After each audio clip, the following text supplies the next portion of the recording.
Huwag mo akong husgahan sa kaunti mong kaalaman kasi kilala mo lang ako sa pangalan, hindi sa galawan. Pinanganak akong mahirap, hindi ako pinalad makapagtapos ng pag-aaral kaya binawi ko na lang sa sipag at diskarte sa buhay. Oo, wala akong pinag-aralan pero kaya kong kumita sa lansangan na hindi mo makukuha sa taas ng iyong pinag-aralan.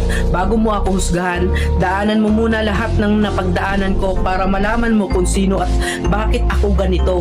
Huwag mo husgahan ng isang tao dahil sa natapos niya. Dahil minsan, kahit yung mga taong hindi man humahawak ng diploma, daig pa nila yung nakagraduate ng may corona. Bawat tao may kanya-kanyang kwento sa buhay. Kaya bago mo sila husgahan, alamin mo muna ang kanilang pagkatao at tingnan mo muna ang sarili mo. Baka malala ka pa sa tinitira mo.